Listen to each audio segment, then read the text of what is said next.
eventful week, so I have a lot of Love After Lockup updates we need to get into in this video. First, starting off with Christiana. I had reported that Christiana was arrested on July 11th, and this is her mugshot we finally got a hold of, and you can see her hair is cut very short, and it shows that she was arrested for a pre-trial supervision violation, and her bond is $25,000. If you guys saw my last video about Christiana, I had a source send me receipts of all these CASHAPP requests from Christiana because she started talking to Christiana. Christiana called her and asked her for some money, and she felt bad and she sent her $15, but literally minutes after she sent her money, Christiana was asking for more, and she sent her over 4 or 5 more CASHAPP requests since then, just like in a matter of a week. And my source revealed to me the other day, while Christiana is in jail, her boyfriend sent this girl another CASHAPP request for $25. She ended up ignoring it, but these people are relentless. And while we're talking about people violating their probation, Sarcasm spilled some hot tea on Joey and Michael, who were on the last season of Love During Lockup. And apparently Michael ended up getting out of prison a month ago, which I had no idea. And not even a month later, he was arrested for a parole violation. He was just booked earlier today, according to Sarcasm.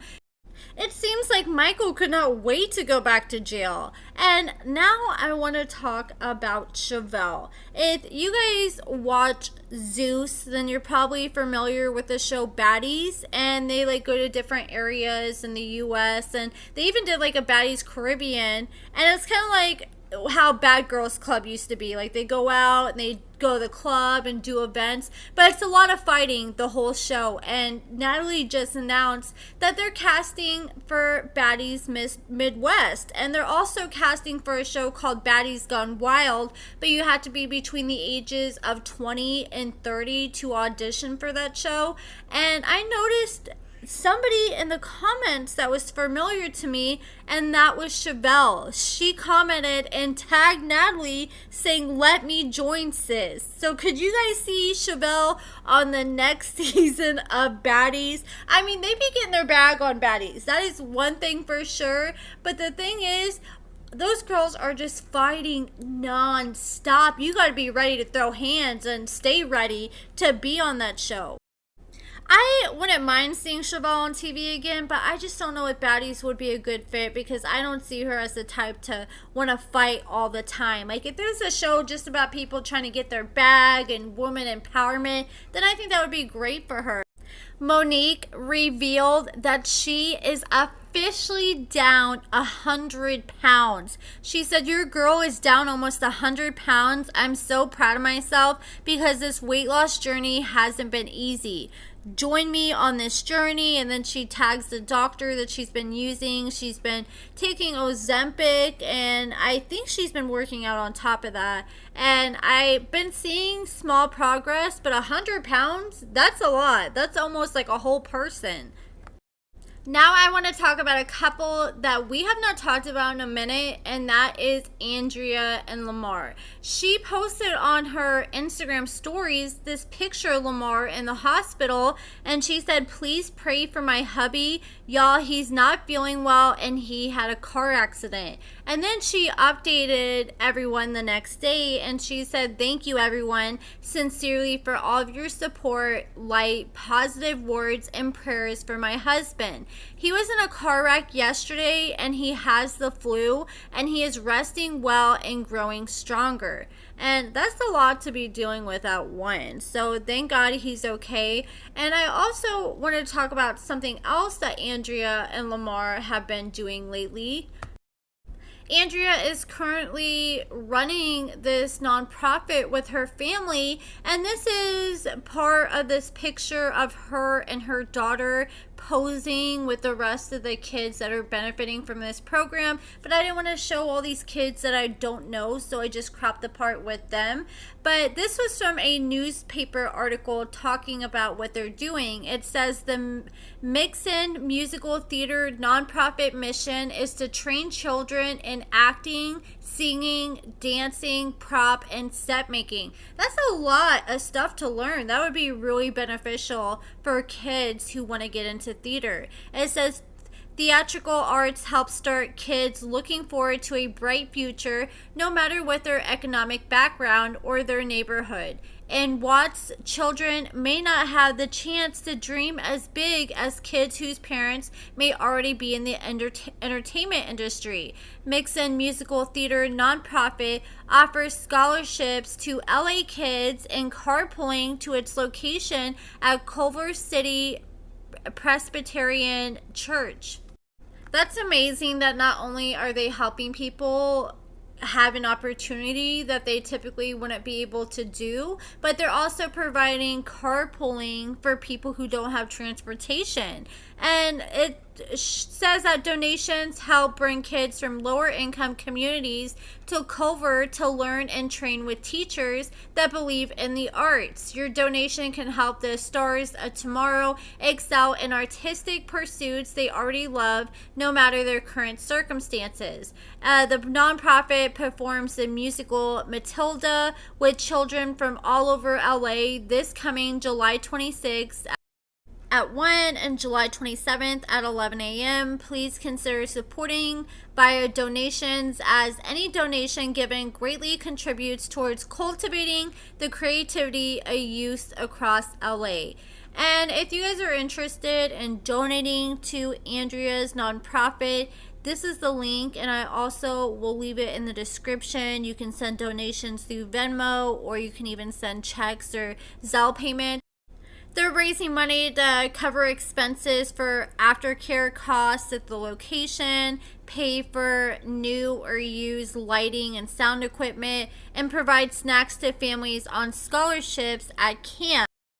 It looks like they currently have a summer theater camp going on right now until the 26th. And this is amazing. We need a lot more programs like this, especially for like the troubled youth, because a lot of these people go and repeat this same cycle. And when you spark something in their heart and make them passionate about something and give them the tools and knowledge early on in life, that could change the whole trajectory of their life.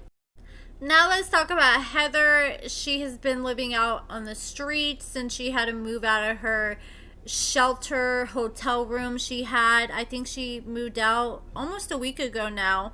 And she posted this video of Xavier and said, "Sponsors, please help us. My Cash App has been disabled, hacked again. I've documented this since 2020." And she is currently using Zelle because she can't use Cash App. I think what happened is enough people report her Cash App for scamming that they finally took it away, because this has been happening over and over again.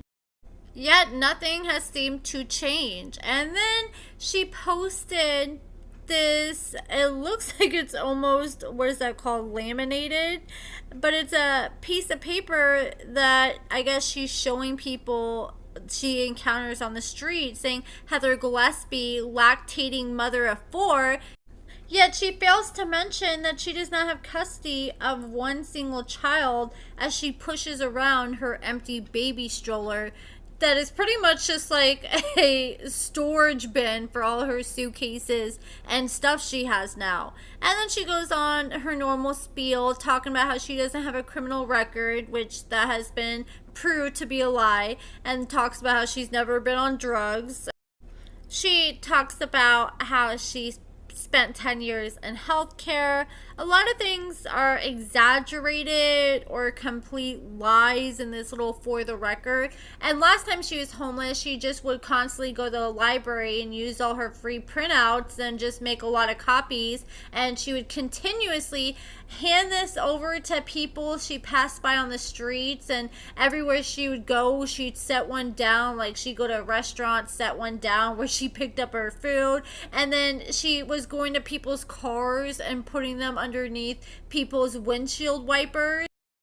All I see here is her just trying to sympathy bait as much as possible and manipulate and use her kids as a way to receive money from people, because right at the bottom she makes sure she leaves all her payment details. But I don't think she's had very much success from doing this in the past. I mean, she still has to come to Instagram every single day and tell her sponsors to look alive. And then she posted that Xavier was in the hospital due to an abscess on his tooth. And I'm sure she's actually loving that because they're able to sit down and watch TV. And someone pointed out that Xavier was probably enjoying being able to sleep in the bed for once, because when they were at the shelter hotel they had, she was making him sleep on the floor every single night while she kept the bed all for herself. I'm sure she's enjoying this, and I guess the hospital ended up hooking her up with like this, I don't know really what it was, like a cooler, or it's like what is it, those like insulated cups where she can put ice in there, and it's big enough to fit her breast milk storage bags with her breast milk, so she's able to make her breast milk now last longer thanks to that little gift the hospital hooked her up with. And I'm not sure if they're still in the hospital at this time. I'm sure he'll just be there for a day tops.